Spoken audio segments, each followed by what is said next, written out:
Ladies and gentlemen, get ready to embark on a journey like no other. Welcome to the Glum Lot Podcast, your go-to destination for a unique blend of recovery and discovery. I'm Brett. And I'm Mark. And in this podcast, we will endeavor to create a safe and uplifting space for our guests and listeners to share their stories with sincerity and a touch of humor. Remember, we are not a Glum Lot. The Glum Lot Podcast is more than just a source of entertainment. It's a beacon of hope, proving that even in the darkest moments, recovery is possible. Every story we share carries the power to inspire positive change. So buckle up, get ready to listen, and join us in discovering the strength that lies within every individual's journey. This is the Glum Lot Podcast, where humor meets hope. All right, Mr. Brett, welcome to episode 91 of the Glum Lot Podcast. Boy, am I glad you're here. Man, I'll tell you, we haven't been together in a little bit. I know, we've had a dry spell, so to speak, but and there was no argument or anything. It's just, no. Life. Right. Life got lifey. So we need guests. We need some really super guests. And we want our listeners to supply us with ideas, names, numbers, emails, photographs, background checks, anything they can. Inventories. Yes, bring us their inventories, anything you can provide. If you think you'd be a good guest, because you probably would if you're listening to a podcast as great as ours, or you know someone who you think might be a good guest, please email us at theglumlotpodcast@gmail.com. And also, we invite you to join our Facebook group, the Glum Lot Podcast, on Facebook. Yeah, that way you get all the drops when our new episodes hit the streets. And every once in a while, we'll say something, or somebody will introduce themselves. So so it's a lot of fun for everybody. But so, what is on your mind today, sir? I was reflecting the other day because we hadn't been around. We hadn't been doing this together in a little bit, and I was like, man, I miss Mark. And I was thinking about his story a little bit, and he alluded to this thing that I can relate to, and it is, being a functional alcoholic and what that means. So I was wondering if you could maybe expand on that. Yeah, I mean, I was raised, my father was an alcoholic, and I was just like him. Boy, I thought you were going to say you were raised as a functional alcoholic. I kind of was, dude. Yeah, maybe. My father was a maintenance drinker, so Right. I think I saw him totally shit-faced maybe 2 or 3 times in my life, but he drank every single day. What was his choice? His choice was the cheapest, shittiest whiskey he could buy in a plastic cup with a beer. Every night, all night, watching the news, watching All in the Family. After a good hard day of work, right? Yeah. Oh God, yeah. He was a big he was a grand poobah over at the post office. And when you talk about how the disease is progressive, he first started drinking, I think, when I was young. Like when I first really got into it when I was 6, 7, 8 years old. It was a very social thing, too, right? Yes. You saw it on the talk shows. This was in the 60s. Right. Yeah. So everything in the 60s, was a cigarette. If you had a fucking martini, you were classy. You were like Dean Martin. Right. And everybody had a cigarette, even the women smoking Virginia Slims or whatever the hell it was. Yeah. But anyway, so 2 martini lunch. He would drink, and then his pattern became go to work, come home, eat dinner, sit in front of TV, drink till you go to sleep / pass out. My mom put him to bed, rinse and repeat. Never missed a day of work. Never didn't get up. I don't know if he went to work hungover. I can only assume, but he was that guy. As a result of it, he was a remote father in my life because he just never participated in what I did as a kid. Mm-hmm. He was just not there. Right. He wasn't gone. He never left. He just wasn't there. He probably justified that too, right? I worked hard all day long, and I'm just coming home to relax. And here's the thing too: is everybody other's dad. That didn't make sense that I said that. Everybody else's fathers were kind of the same way except a few people. Yeah. And those are the dads that were the baseball coaches and shit. Mm-hmm. But my father wasn't. It didn't seem odd to me at all. That was the mother's work and stuff. And so when I was growing up, when I was a teenager, I, of course, started drinking. And then I became the same thing. The product of your environment. Yes, where I was drinking like almost medicinally. Now, Dad was never in jail or in trouble? Never got in any trouble for any... How is that possible? He was a functional alcoholic. I think all drunks are usually on the side of the road or in jail or, No, they are in all walks of life. Lawyers, doctors, maybe. Grand poobahs at the post office. I think that was a teaser. Your mailman, your butcher, if there is such a thing anymore. Clergy... All walks of life. Women, men, kids, teens, I actually think that I got a ferret that way. In college. Probably a whole nother episode. It's past 10 years. So, yeah. But so as far as the functional alcoholic thing goes, alcoholics are not stupid people. No. We are intelligent people. We are creative. That is one thing we've definitely noticed. We are loving, but we are addicted to alcohol. We have that mechanism in our brain that works, like the doctor's opinion said, the allergy and the craving and the obsession. And so my goal was to fulfill that maintenance. So I planned accordingly, and I would get shit-faced drunk, but not a lot, Right. But every day I had to have that buzz. That buzz is what kept me going. And the more the buzz, the better to a point. But I had to manage it. Okay. And sometimes I could not. Sure. And then after a while, it is a progressive disease. I couldn't manage it at all. Right. But what I could manage is what people saw. So I would hide it more. I hid myself more. And I found myself alone in a very dark place, unable to not drink, and trying to stop and having zero success. And it became a very desperate, dark place to live. And I lived there for a while. Yeah. But so when I came into AA and I started getting sober, even my wife, my first wife, would say, I don't know why you think you have to go to this meeting. You didn't drink that much. My wife's the same way. Yeah. I'm like, I drink every goddamn day. What do you mean I didn't drink that much? Mm-hmm. But, we do the best we can with what we got, And That's right. I'm just fortunate that I got what my father never got. Yeah. Right. But still fortunate we found what we did, aren't we? Yeah. So anyways. Yeah. I was just curious. Thanks for expanding on that a little bit. I don't think we've ever really talked about that. There's a lot of us out there. So if you're that person and you're hearing all these war stories and you feel like you don't belong, you don't need a DWI to get sober. Yeah, you can come talk to us. You don't need to ruin a relationship or lose a job to get sober. Those sometimes are catalysts for people. Yep. But we all know that deep down on the inside, that's where it really is. Yeah. That's in your gut. Yeah. I got a fucking problem. Yeah, and we're filling a hole in the soul. Yep. And so if anybody listened to episode 90, our previous episode, they heard our sponsor-sponsee relationship. That was wonderful. Between Jake and Mike. And Jake has been not nice enough to stick around and do an episode with us. Yeah, we weren't sure. He's new to sobriety. Yeah, because he's new, and we wanted to make sure he was comfortable with the sponsor in here. But he's one of those guys that he came in and you knew he wanted this. Oh, yeah. And when he speaks, he's walking the path and he wants this, Yep. He's not hiding from it. So we're really looking forward to this episode to hear his story. So without further ado, let's welcome Jake. Welcome to the Glum Lot Podcast, Jake. Hey, Jake. Thanks for having me. I know, it seems like I haven't talked to you in 5 minutes. Yeah, I think so. Maybe it's because I haven't talked to you in 5 minutes. But anyway, we like to start our podcast guest out with their sobriety date. Yeah. My sobriety date is November 29th, 2024. Okay, so as we talked about doing the maths. The previous episode, 4 months in. Yes, that's right. Yeah. And it's your first time around. Yes. This is going to be interesting. First real time around. Yeah. Yep. Okay, so can we rewind back to when you were younger, your first exposure to the effects of drugs or alcohol? Yeah, how it made you feel, like all the details. Yeah. My first real drink of alcohol was, more than just a sip, was when I was 15. I went over to Germany for spring break. We had like an exchange student basically who invited me to come back home with him for spring break. Sweet. Yeah, it sounded sweet. Was this in October? It was not. Yeah, Garen. I don't think spring is in October, but... Oh, I didn't catch that. You had me at Germany, and that was it. Yeah, you just thought about Oktoberfest.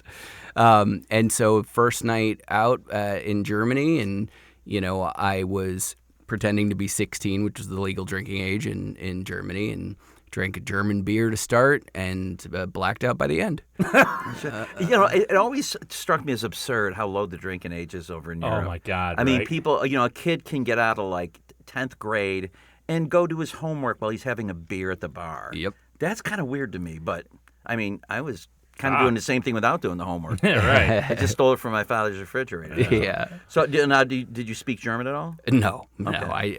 I didn't. And then you although went I over tried there. to that You went night. over there alone, right? I went with my friend who was but in no school. parents, right? No So, parents. yeah. Just went to his house, and he took me out with his friends, and it ended up exactly as you could imagine. Yeah, you got fucked up. Exactly. Now, it was and pretty was there anything foreshadowing. that you noticed at all about it, or did it just go straight to crazy? Well- or was there anything that you felt like? I just felt like I belonged. Okay. I from a young age didn't have a lot of friends. It was kind of a little bit of a stretch to call this guy my friend, but we were friends enough that he invited me to come over to Germany with him, and I never felt like I belonged at all. And so the fact that they were giving me drinks, that he introduced me to his friends, and that we were all doing this exciting. collectively, I was like, No, I know wow. before we started, you were telling me you lived in a lot of different places. Yes. So you moved a lot. Yes. Different schools. Many different schools. Yeah, so it's hard to make these long-lasting friendships Yeah, no when you're roots. always the new kid, right? Exactly. And that was one of the hardest things. I mean, you asked me for this podcast where I'm from. I have a hard time telling people where I'm from because I moved so much, but New York City would be where I call home. And exactly as you said, it was hard for me to sustain friendships. I learned very quickly how to, make friends. Right, you assimilate into the situation. Yeah. You become And the goodbyes chameleon. because you were always leaving. Exactly, but to sustain a friendship really never lasts, and especially as you get into the teen years when kids are just awful. Yeah. And so when I was in high school, I was very much a loner, and to have this experience where I was being accepted and just letting loose, like it was invigorating. Heck yeah. And my personality, one was not enough. I liked the silliness it made me feel. I liked that now I wasn't feeling so socially anxious, and they kept handing me drinks, and I kept drinking them. World's your oyster. So Yeah. what happened after that first night? I woke up in the morning, and there was a big old pile of puke next to me. Oh, nice. Who put that there? Exactly. And as you can imagine, that was the end of our friendship. Oh. So the rest of the spring break was not exactly so fun living in this guy's house with him. He was not a huge fan of me. And after we came back to the States, he never spoke to me again. Geez, just because of the Technicolor yawn, I could imagine maybe. I could imagine him, scrubbing the puke off of his parents' white carpet was probably not. Oh, yeah. It didn't make a great impression. I got Stupid you. American. Yeah. So, I mean, that was my introduction, and I didn't really drink a lot in high school. I went to a military school and zero tolerance policy. My parents were very loose, though, because they knew that by being in a very restrictive school that I had... You'd have that structure and all that. Yeah, right? and then I when I came home, there would be this impulse to kind of, let loose. And So were you boarded at school? Yeah. So would you come home on the weekends or No, not even? No. I was several states over. Oh, okay. Yeah, in the middle of nowhere in Indiana, and wow. so really it was just the summers and breaks that I came home, and my mom had a rule that was once you turn 16, you can drink. Just you can't leave the house if you do drink. Sure. At least we know you're here, you're safe. And for the most part, I really didn't abuse that. I didn't really have many friends either. We moved again while I was in school, or right before I changed schools. So I never really established friends in the place that I was coming home to. So it wasn't like I could go back and go to high school parties. So I didn't have a lot of opportunity. So were you partaking with mom and dad? Occasionally, Yeah. it wasn't huge. When it got huge was when I got to college. I Same. I really wanted to let loose after holding back for those years. So you've lived away from home, going to college and living in a dorm. Nothing new to you, right? Not exactly. I chose a big old state school in the South, SEC football. Oh, baby. And really wanted to live that free life. And I went at it. I mean, day 2 or 3 of college, I joined a fraternity, and just that talk about pounding drinks. I mean, they were shoving alcohol down your throat. But physically. also feeling like you belonged. Oh, right? 1,000%. With a fraternity. It was the first time I actually had a brotherhood. Brothers. People who liked me, and it all revolved around alcohol. And it normalized alcohol, drinking a lot of alcohol. Mm-hmm. The more that you could drink, the more likable you were in this And at group. the time, you were like, "This is it. This is what I I've been have looking arrived." for." Yes. Right, yeah, Yes, yeah. because on top of that, the effect of alcohol was I lost a lot of that anxiety I had around social groups. So, I when I went to the bar, I wasn't afraid to go up to the girl and talk to her. Yeah. And, this fear that I'd been feeling all throughout middle school and high school was gone. Yeah. And I was accepted, and everything positive you could imagine came from the fraternity. And incredibly good looking, too. Yeah, well. Yeah, that's what that did. I got better looking when I drank too. Yeah, me too. It's amazing. Everything got better looking. It has nothing to do with the bar lights being super dim or the smoke in the air. So you groove right into this new life, right? Yeah. I mean, and you're like, this is fucking great. This is what I've been looking for. Yes. And you're at college. You doing well academically? Yeah, and that's the thing is, I never really had to try very hard at school. I'm very blessed, and that I just naturally came by those things. Plus, I'd come from this really intense high school and I went to a very not so intense college. That the courses I was taking in college were like Simple. so Simple simple man compared stuff. to what I'd done. So it really wasn't tough and had very few negative effects. What was your major in undergrad? Theater. I was No No shit. kidding. yeah, I was an actor. Oh, that's a whole. Was I it went fun? I went to school for music, yeah. so I know what you were around right then was a lot. Yeah. And that's the thing, actually. Oh, theater people. I know. I love them.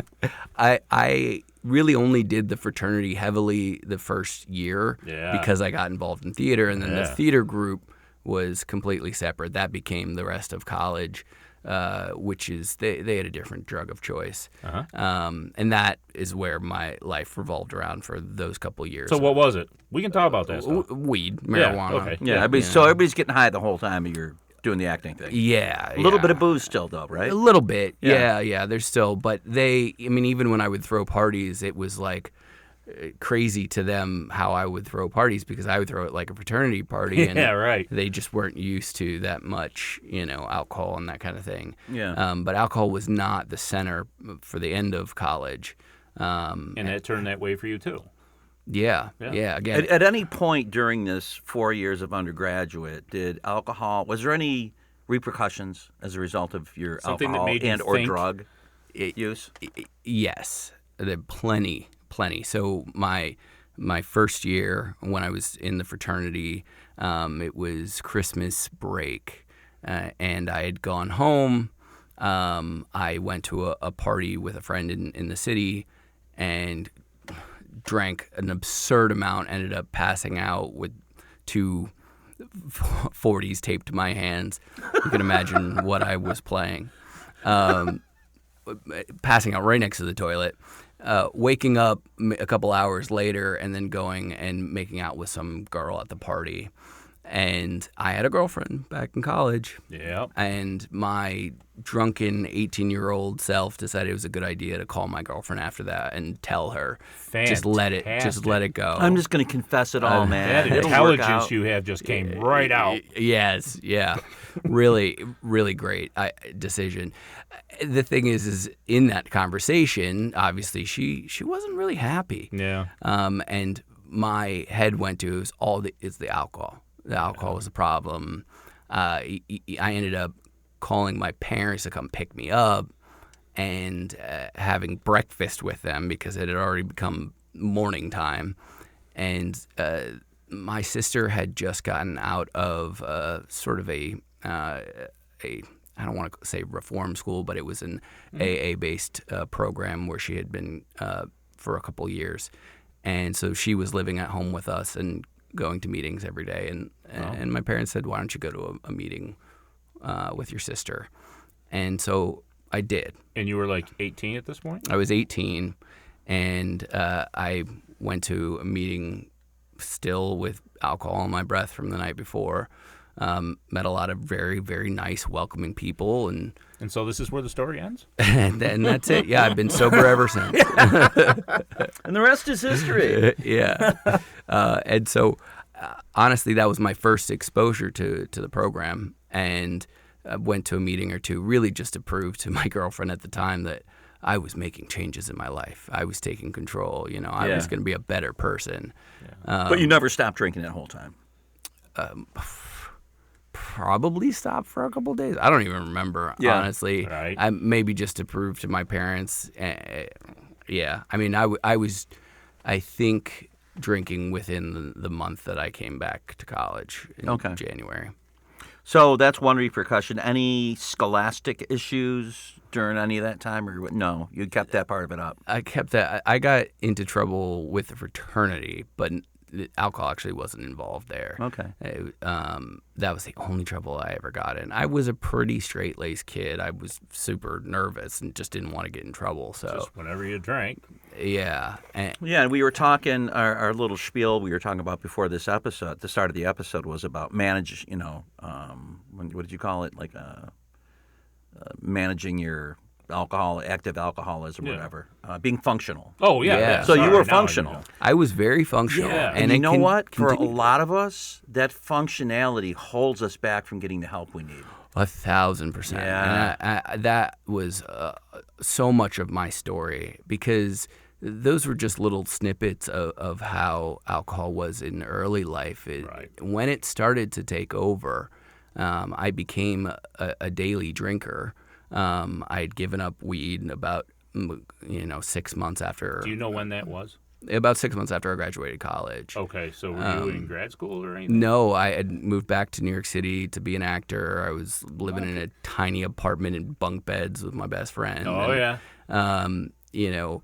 Trying to do the acting thing. And then I ultimately ended up moving in with my parents in an apartment in the city. And now I was an adult, and they like to have a drink after work every day. Mm-hmm. So I started to go back to school. I decided to not do the acting thing anymore and was going to try to go to med school. Did you go on a lot of auditions? No. Really? I thought that was part of the deal. Yeah, But fuck that. I want to be famous without that shit. Oh, yeah. Right.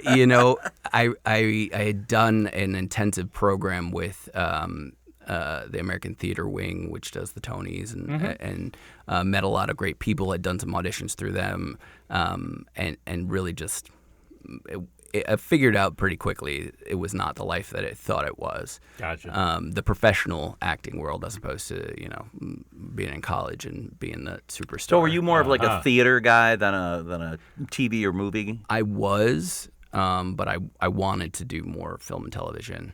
And the initial plan was to get established in New York City and then do the LA thing. Yeah. But once I decided to go back to school, I'm living with my parents, and that's when I became the daily drinker, and that became the thing that just became a routine part of my life. Was it later in the day, like after you did what you had to do, you get that all out of the way, then you can. Yeah, exactly. It was the end of the day. You make yourself a vodka soda, and just normal.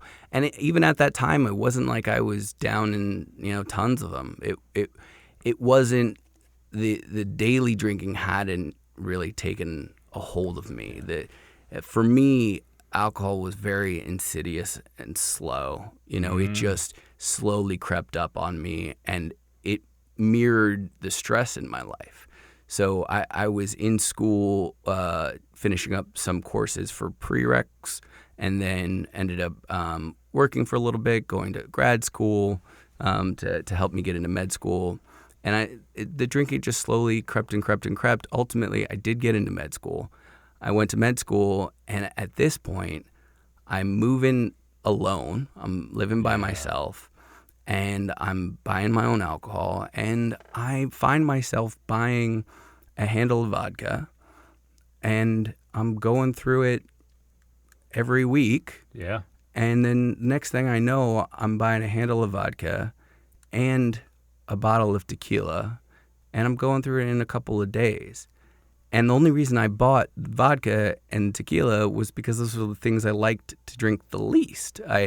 Okay. I knew that if I had whiskey in the house, Smart. yeah. That's so smart. if I had whiskey in the house, I was going to down that bottle That's very right. quickly. And I was thinking more of my wallet than I was thinking of anything That else. too. Right. But at that point, that is when somebody in school, one of my friends, had sort of pointed out to me, hey, you drink a lot. And I was like, Do I? oh, I guess I do. I didn't really. Really? You didn't get mad at that? Right. I was like, wait, no. I mean, what? Because they didn't say, oh, you're an alcoholic. Oh, okay. Yeah, I would have gotten mad if they had said that. sure. They just said, like, you drink a lot. And that got me thinking. Isn't it funny though? You use the word insidious, and that is all part of the mechanism of the cunning, baffling, and powerful way that this disease like takes a hold. Because you start drinking and you like it, so you do more of it, and then you find your people. Your people drink like you. The other friends that don't drink or don't drink as much tend to fade away, and you find yourself in this culture of like, yeah, we're drinking, so what? We all work. Yeah. We're hard workers. Yeah. I'm going to med school, motherfucker. Are you? Exactly. You know? Wow. And so, it does this little kind of backdoor thing on you. You don't even see it. You're not looking for it. And if you do see it, you're kind of going, it's not a problem. I've never been arrested. I've never Exactly. lost. I go to class every day. Exactly. And this is what happened with me too. Is my sponsor always said the bonds of alcohol are so light we don't even feel them, but they're so strong we can't break them. Right. And it does that to you. That's awesome. I like and that. that's why it's got to come to this. Like you talked earlier in the previous episode about the gift of desperation. yeah. We're not gonna decide that this is not good. We're not gonna do that. Life is gonna have to kick our ass to make us even think about it. Yeah. So you're rolling along in med school. Somebody says to you, "You drink a lot," and you're like, I do. And then it made you think, though. I you do. said. And that made me think. And I know people who've even said, "Yeah, I knew I was an alcoholic." But that it didn't fucking faze them in the least. They're like, I'm comfortable with that. Well, because of our version of an alcoholic, Yeah, right? yeah. You know. And in my mind, I wasn't an alcoholic. Right. I just drank a lot. Every day. And in my mind, well, I'm looking back at my friends from back in the city. I mean, everybody has a bottle of wine after a day of work. But right. All my friends in finance were doing that, and they also happen to be the same friends from my fraternity, and my parents do that. And Yeah. I'm just with you Very freaking social. dweebs in med school who don't drink like we do. Right, and we all have our predefined version of what we think an alcoholic is. And it is usually a guy under a bridge with a bottle with no job, no home, no fucking prospects, and he just drinks cheap wine every day. And we think that's it.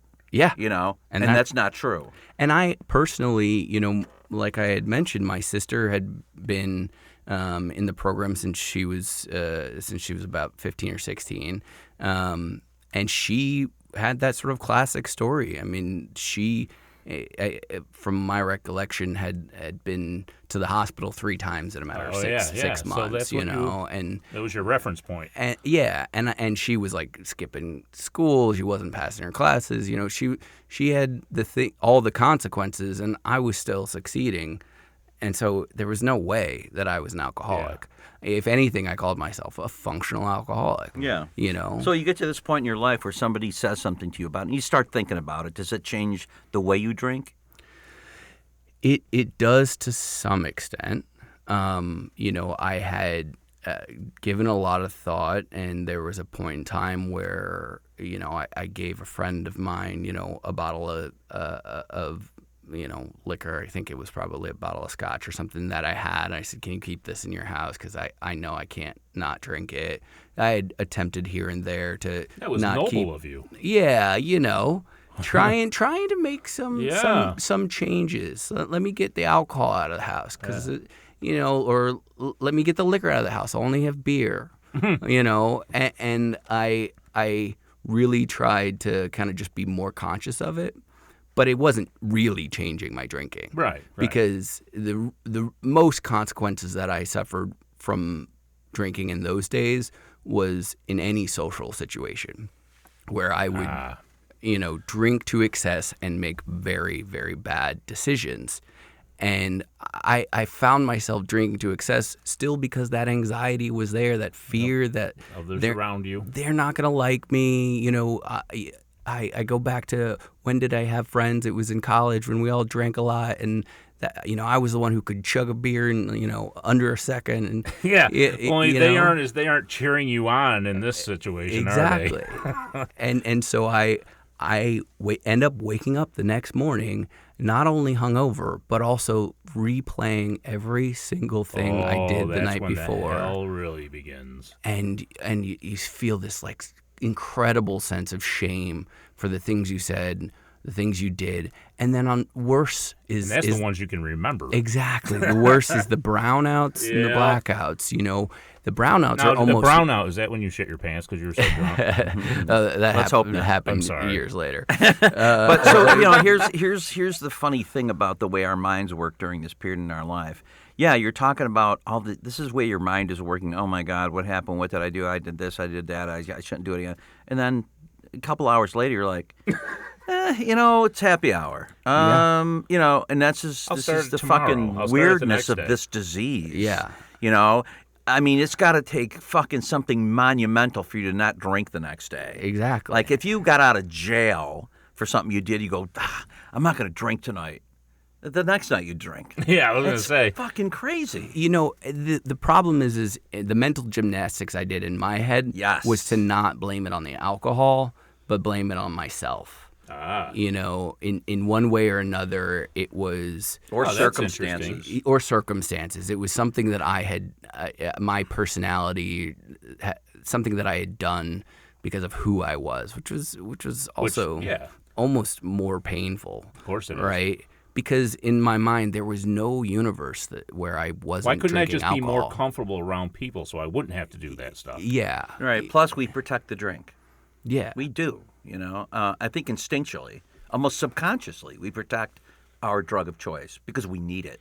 Yes. We know that. And I wasn't fully conscious of how much I needed it at that time. Yeah. But looking back, it was something that I was using in those social situations for the anxiety, but also not in the social situations. I started to do a lot of drinking alone. I had a girlfriend at the time who lived back in the city. She is now my wife. And I had this just immense fear that anytime she went out or was doing anything she was cheating on me. Oh my God, you're telling my story now. And what I would do She was cheating with Brett. Yes. No. Clearly. I knew it. It's funny, but I think a part of that is we're also consumed with self-doubt, and they talk about big ego with low self-esteem. Right. We've had that self-esteem, and it manifests itself in situations that aren't even real. Yeah. Oh, absolutely. In my head, it was a total, It was real. It was so real. And happening. And there was nothing I could do to get that movie to not play in my head. And I'm telling you this from, I had started intensive therapy years before going to med school, and had continued with this therapist and made a lot of progress. Yeah. And, was really thinking about this was a, negative thought pattern. This wasn't real. I was using a lot of the techniques I learned in therapy, but it didn't help. I mean, it didn't make it go away. Correct. The Right. alcohol made it go away. Right. And was that therapist aware of that other therapist? At the time, early on in med school, no. Yeah. Towards the end of med school, after now, somebody had planted the seed, and I had kind of tried to do a couple things here and there. No, and then finally one day I said to my therapist, I think I've got a problem with alcohol. Okay. And I started working with her deliberately on alcohol. Any other drugs in this thing, or just booze? I dabbled. But that wasn't the center of it, right? Yeah, no. They were mostly like the amplifiers. Yeah, I went through phases. Yeah. Basically, alcohol was your choice. Was my drug of choice. Yeah. Most other drugs I found hit their limit with me. So I went through a shrooms phase, And Oof, I couldn't do it. after, 2 really bad trips in a row, I was like, never Nah. again. I went through a Molly phase, and something in with Molly they call, you lose the magic. Ultimately, after you continue to use it, like it just doesn't have that same effect. And I just was chasing that, and I just stopped that. Everything weed, same sort of thing happened with that. Is I started getting like super paranoid and anxious, and it didn't like make me happy anymore, and so I quit that. Every other drug had hit that limit for me on its own, and alcohol had never hit that limit. So, I was kind of waiting to get to that limit with alcohol, and I was never getting there. And then I was really doing a lot of things to try to control the drinking. And it was a period of 7 years where from that first person saying, hey, you drink a lot, to me stepping into these rooms where I tried everything under the sun that I had known was a way to do it, including things that were medically, proven, including therapy. Right. Therapy wasn't just like me like talking to a friend about it. Like Right. this is a clinically proven way to treat alcoholism. CBT. Exactly. And so I had really thought I was doing the work. And Well, and here's the thing about, you say it took you 7 years to get to the rooms. We will try everything we could possibly think of to not come into AA. Right. And if one of those worked, we would have never come in. It's that thing for me. I tried everything I could think of, and if any one of those things worked, I would never have come to AA. Yes. But none of it worked, not even close. Not even close. And the insidious nature of this continued. One of the things I've heard many times in these meetings is alcoholism is a progressive disease. Yes. Oh, yes. And it continued to progress regardless of how what work I was putting into trying to control it. And so even though I was controlling certain aspects of it, it just started having more and more So consequences did in you my finally life. get defeated? Did you just accept at any point that this is just my way? I had multiple That's not- moments of defeat and still trying not to go into these rooms. Right. Well, that's the thing is, we can admit to ourselves we are totally defeated, but, It is. Let me try one more thing. maybe I'm just overthinking this. I'll just fucking calm down. How about that? How about I just, you know what? Maybe I'll drink less.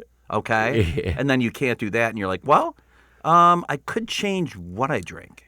I know I can do that. Yeah, you can't talked do that about either. this in the rooms not too long ago. So during this time, though, you're going through medical school, which I know is very demanding, right? Mm-hmm. So how are you navigating all that? It was helping me. How so? Because of all of the stress that I was under, what I used to always say is it would decompress me at the end of the day. So would you think not drink till you got your work done? For the most part, yeah. Isn't that funny that I think a lot of alcoholics do this. We compartmentalize our lives so they're like, all right, I got to do this work and I got to do it hard, fast, and right so that I can relax. From 9 to 5, I'm going to work my ass off. At 5 o'clock, fucking that's done. Exactly. Boy, Then it's time for me and my best friend to hang out, man. Exactly. And as long as I do that, I can keep this. His association with you, what you just said, manifested physically. You should have seen it. Yeah. He's like, that's it. Let me, and in my mind, I still was so driven by success and succeeding in what I wanted to do, which was to be a doctor. And then I set my goals even higher to be a surgeon and to be a subspecialist surgeon in a very, very competitive specialty. And so I really had that drive and that focus on that, and I wasn't going to let anything get in the way of that. And alcohol really wasn't getting in the way of it. It didn't keep me from succeeding. I look back now, and I know that I could have had a much easier, softer way through it, but it never prevented me from getting the things that I wanted at that point. Yeah.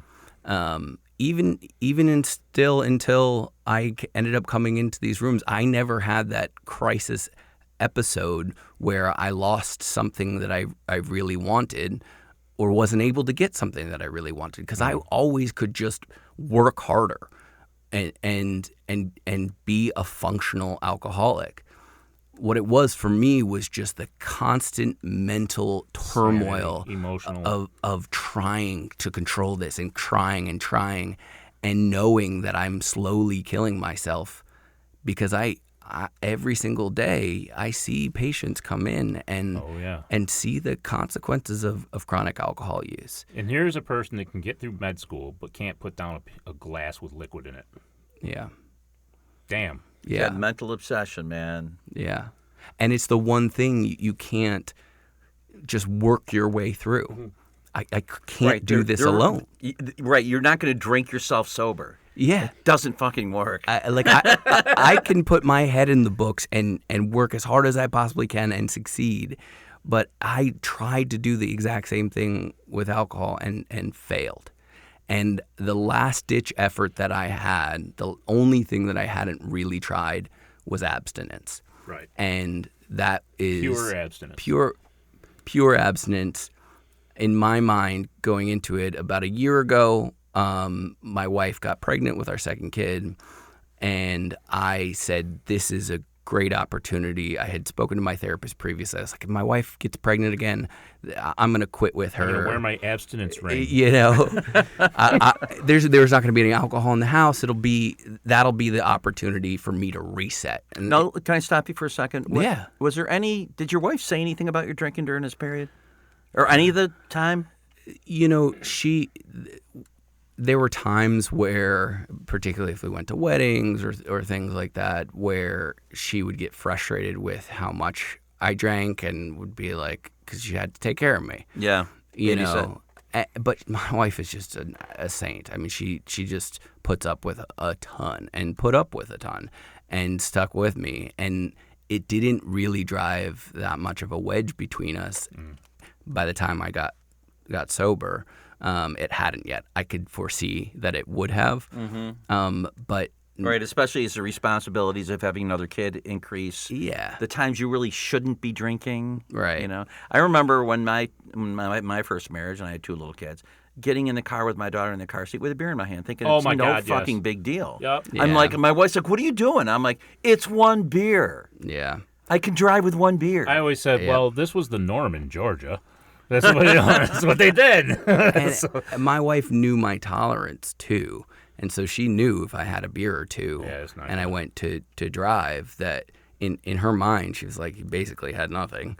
You know, That's exactly that what was my just wife bringing said. him back to sober.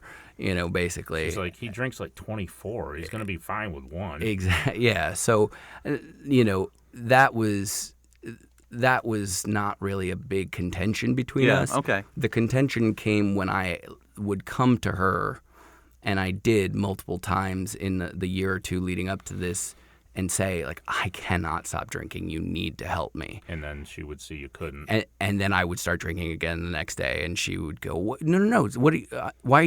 Why are you drinking? No, you don't want to drink. It's insanity to a sane person that Yeah. doesn't deal with it. She's like, and I would just say, no, I'm not ready. You know. But yet I came to you. Yes. I was ready yesterday, but not anymore. Yeah, I was drunk last night when I cried Yeah. to you that I'm Right. dying. Don't listen to me when I'm drinking. Yeah, and she, you know, to her credit, she kind of just laid off and let me figure this out on my own. Again, she's a saint, and so she got pregnant. I found myself puking off my back rail of my porch one night, right at the beginning of her pregnancy, and I'm like, I am freaking 33 years old. Was I've that just morning sickness though?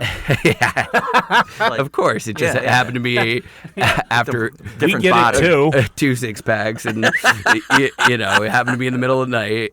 Yeah, and I was like, I remember hanging my head over the railing, puking into my own bushes that I take care of, and I'm like, what am I doing? I got a second kid on the way. I'm a surgeon. I'm like, And there's that self-talk again.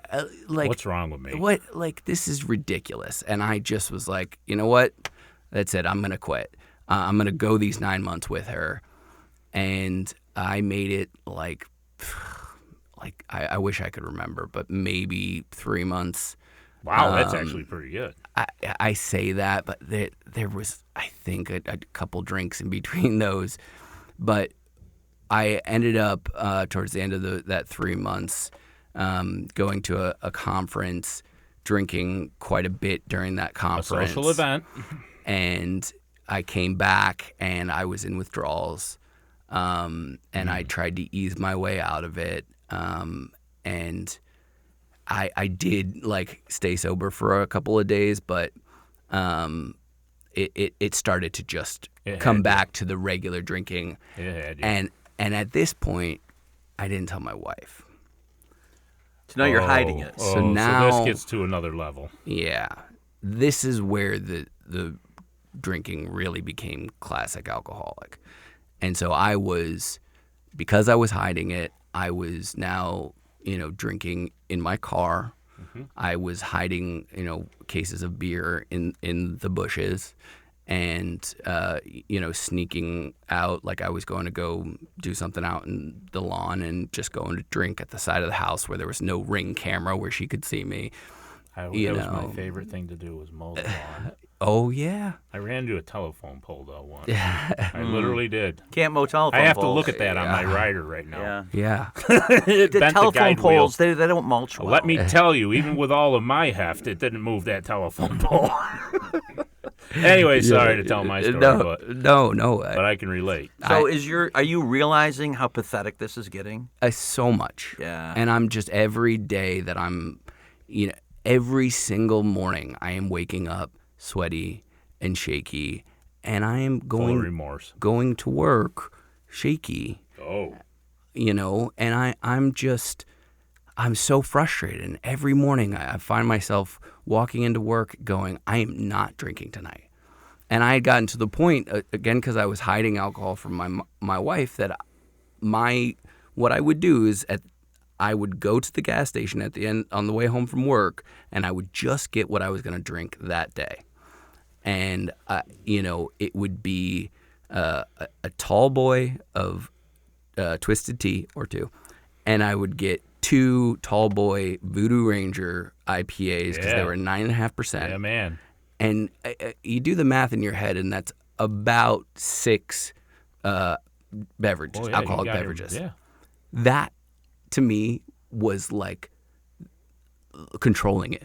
6 beers a day is controlling it. On the way home. Yeah, exactly. Oh, and yeah, of course, as soon as I got out to my car from the gas station, I had a McDonald's cup sitting right there. I was emptying. That was the reason I got the Twisted Teas, because I could put it in there. And it looks like tea, because I couldn't wait the 4 minutes it took to get from the gas station to my house before I drank that. And then as soon as I got home, I had those 2 that I would stick in the bushes, and I'd chug them both, in between times where I'm poking my head inside the house. And she would maybe only see a couple.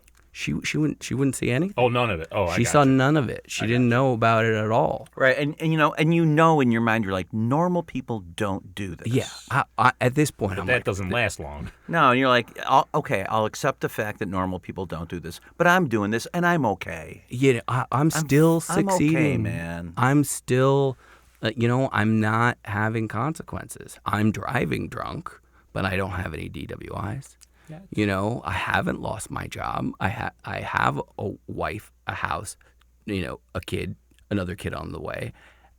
From the outside, you look at my life and everything's great. Clean. But inside, I am just miserable. It's that quiet, dark desperation, isn't it? Dark desperation. Yeah. And I failed to do this on my own. And ultimately, it got to the point where... That's Milo. It's Milo. Hey, Milo. How you doing, buddy? He makes an appearance. Of course. Every time. Yep. It got to the point where the drinking and driving thing stopped becoming such a big deal because I was doing it every day, just 1 or 2 on my way home. that I started pushing the limit a little bit more. And right before my last drink, I was drinking off withdrawals again. My wife had gone down to my family's for Thanksgiving a couple days before me because I still had a couple days of work. And so I was in the home alone, so I could keep the alcohol in the fridge, which was great. Yeah, right. Nice to drink a cold instead of a warm beer. But I didn't do the whole go to the gas station and just get a couple tall boys. I went and I got a 24. Stocked up. 24 Right, you were on vacation from hiding it. Exactly. And so I the night before I left, I had gotten myself a 24 pack.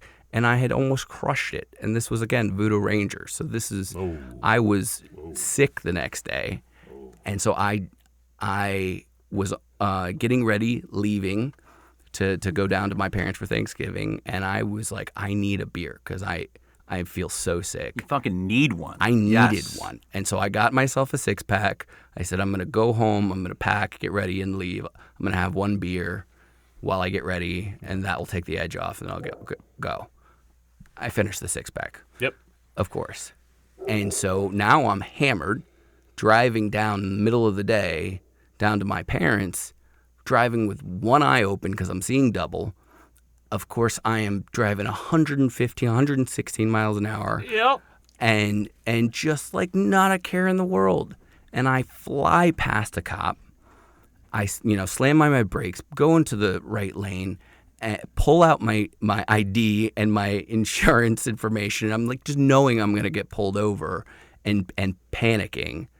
Somehow he doesn't pull me over. Somehow he doesn't follow me. Oh, boy. And so what do? I get back in the left lane and get back up to 90, 100 miles an hour. I know there's only one cop on this highway, That's and right. I just passed him, so It's totally fucking fine. home clear. Oh, my God, I know that. So what was the thing that finally made you cave?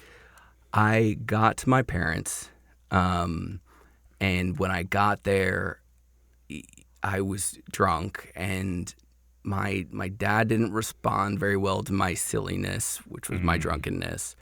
My family members were all kind of like, what's wrong with him? They said something to my wife. It was not like this loving reception. Yeah. And my sister and my brother-in-law were there who have been sober for a very long time. We're just sitting around, and my sister sitting next to me, she turns to me and says, "Are you okay? How are you doing?" That's all it was. That was it. And Yep. I just said, "Not okay." Yeah. And so we walked into the other room, and I just broke down. Yep. And it all hit me. Like, oh my God, I could have just lost everything if that cop had pulled me over. I was going to lose everything. And I said, I don't know what to do. I cannot control my drinking. And she said, go to a meeting. And my first response was, but I'm an atheist. Right. And she said, do you have any idea how many atheists are in AA? Yeah. That is not a reason not to go. But just go. And, that encouragement was something I needed to hear. From somebody you knew. From somebody I knew. That had the same thing. And I needed a little bit more because the next couple days, her and her husband were checking in on me. I went back home, wasn't drinking, and my brother-in-law had texted me, was like, so you going to a meeting? And I was like, I've got a lot of work. And he was like, here's the phone number. I found somebody who's in your town. I got you. I told him about you. He's expecting your text. And I was like, okay, yeah, I'll text him. I'm like, God damn it. Yeah. and like a day or two goes by, and he was like, so did you reach out to him? And I was like, no, I was gonna. And I was like, okay, I guess I got to reach out to him. I did. He told me to go to one of these meetings where he was, and I did. And thank God I did. Yeah. I am very, very fortunate because I was, shaking like a leaf, didn't know what to do. I literally said to my brother-in-law, "What do I do when I get there?" Like what he said. Yeah. He says, "Pull up a chair and sit down." But I had my sister and my brother-in-law through this beginning part the whole time, and I was on the phone with them every single day, asking them all these questions. Like I was just so confused, and them being just a little bit more hand-holdy was something I needed, and it got me to that first meeting and got me through that first week or two. And they continue to be a huge support, less so now I've got the fellowship. Yeah. But obviously, when I'm doing my gratitude list, my sister and my brother-in-law are right there on the top of it, because I would not be sitting here today if it weren't for them. What was your experience in your first real meeting? And by real meeting, I meant not the ones when you were a kid you weren't interested in it, but Sure. when you felt desperate and you came to a meeting and people go around the room and share their experience, strength, and hope. So that very first meeting, Did you raise your hand? no. That very first meeting, I did exactly what my brother-in-law said, pulled up a chair, sat down. They went into the Serenity Prayer, and I immediately started crying, and I just ran out of the room, went outside, called my brother-in-law, and just said I couldn't keep it together. And he was like, "Where are you?" I said, I'm here. I want to go, but can I go back in? And he was like, "Yes, you can go back in." He's like, "That's totally fine." He's like, "Just collect yourself, take a couple deep breaths, go sit back down." And that's exactly what I did. I missed whatever the topic was, so I was trying to figure it out the whole time when I'm listening to people, and I just kind of sat through it, listening, hoping nobody would call on me. And as soon as the meeting was over, I lifted up my chair, put it away, and bolted out of there. And I got about 10 steps out of the front door, and some guy came running out after me. And he was like, "Hey, man, what's going on?" And he's like, why don't you come in here and just chat with me? I was like, "Okay." So I walked back in with him, and we just found a corner, and I just started crying again. Yep. He just said, "What's going on?" And he gave me a big book. He said, "There's another meeting tomorrow. Why don't you meet me there? Why don't you read the doctor's opinion? We'll meet about an hour before the meeting. We'll talk about the doctor's opinion." And I really needed that. The doctor's opinion is what describes what happens with us, right? What the process is, the mental obsession and the physical allergy. Yeah. So you got to understand what was going on with you. Yeah. Did you read the doctor's opinion that night? I Did the doctor read the doctor's opinion? Yeah, right. I think I read it the next day. Did you relate? My first instinct was still so much contempt. I have a tendency to just be like, "Allergy? It's not an allergy." Well, right. And I think that was my first response. But I did get the sense of okay, they're painting the picture that this is a medical condition. A disease. Yeah. A disease. And by the way, that means dis-ease. Yes. And just having a place and a time where I needed to go the next night was what I needed, and it fortunately got me on the track. And the rest is available in the previous episode.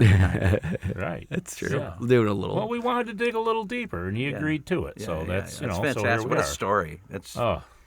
Yeah, and your story's not unlike probably everyone in AA's to some degree. We've all struggled. We've all tried to figure it out. We all want to do it on our own. We try everything we can think of. We come to AA. If we're extremely smiled upon by the powers that exist, we stay. We are the chosen few. We are the chosen few. 10% supposedly. Yep. Yeah. So, Well, thanks for sharing. And, if you liked this episode and you haven't listened to 90, the previous one, go back and listen, and you'll hear, Jake has 4 months. You'll hear that part of the story. But right now we're coming up on 1 hour. So Yes.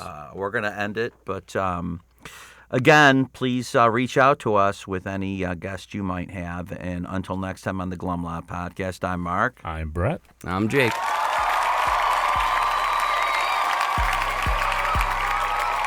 As we wrap up another episode of the Glum Lot Podcast, we want to extend our heartfelt gratitude to each and every one of you who tuned in today. Navigating the path to recovery from alcohol and other substances is a journey filled with challenges, triumphs, and self-discovery. Remember, we're not affiliated with Alcoholics Anonymous, but we're here to provide a safe space for open conversations about the complexities of recovery. Your stories, courage, and resilience inspire us and our listeners alike. If you or someone you know is on the transformative journey, know that you're not alone. Join us next time as we continue to explore the diverse facets of recovery. Until then, stay strong, stay connected, and remember that each day is a step towards a brighter, sober tomorrow. Thank you for being part of the Glum Lot community.